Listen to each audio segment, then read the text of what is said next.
যাদবপুর বিশ্ববিদ্যালয়ে সরস্বতী পুজো নিয়ে বিতর্কের জল গড়ায় হাইকোর্টে। সরস্বতী পুজোকে কেন্দ্র করে যাদবপুর বিশ্ববিদ্যালয়ে যাতে কোনো অপ্রীতিকর ঘটনা না ঘটে সেজন্য আগাম সতর্ক হাইকোর্ট।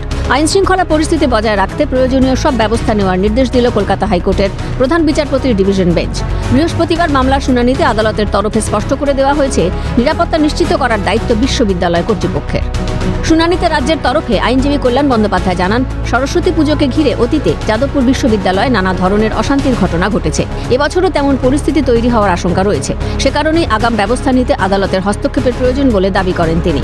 আদালত জানায়, ক্যাম্পাসের ভিতরে আইন শৃঙ্খলা বজায় রাখার মূল দায়িত্ব বিশ্ববিদ্যালয় কর্তৃপক্ষেরই। তবে পরিস্থিতির প্রয়োজন হলে আইন শৃঙ্খলা নিয়ন্ত্রণে স্থানীয় থানাকে সহযোগিতা করতে হবে।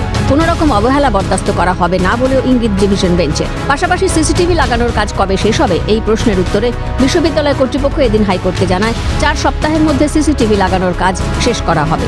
সম্প্রতি যাদবপুর বিশ্ববিদ্যালয় ক্যাম্পাসে সরস্বতী পুজো আয়োজনের কথা ঘোষণার পর থেকেই শুরু হয় বিতর্ক। পুজো নিয়ে আপত্তি না থাকলেও পুজোর আয়োজক এবং আমন্ত্রিতদের বিরুদ্ধে সরব হন বিদ্যালয়ের ছাত্রদের একাংশ। পুজোর নামে অশান্তি সৃষ্টির অভিযোগও করা হয়। এই মর্মে বিশ্ববিদ্যালয় কর্তৃপক্ষের কাছে অভিযোগও দায়ের করা হয়। এরপরই কলকাতা হাইকোর্টে মামলা দায়ের করা হয়। হাইকোর্টের পর্যবেক্ষণে উঠে আসে, সরস্বতী পুজোর ক্ষেত্রে কোনো বাধা নেই, কিন্তু বিশ্ববিদ্যালয় কর্তৃপক্ষের কাছ থেকে নির্দিষ্ট অনুমতি নিতে হবে। এর সঙ্গে আদালত জানায়, বহিরাগত এবং বিশ্ববিদ্যালয়ের ছাত্র শিক্ষাকর্মী ছাড়া আর কেউ ক্যাম্পাসের মধ্যে পুজো বা যে কোনো অনুষ্ঠান পালন করার ক্ষেত্রে অনুমতি পাবে না। এ বিষয়ে নির্দিষ্ট পদক্ষেপ করবে বিশ্ববিদ্যালয় কর্তৃপক্ষ। অভিরূপা হাজরার রিপোর্ট, ক্যালকাটা নিউজ।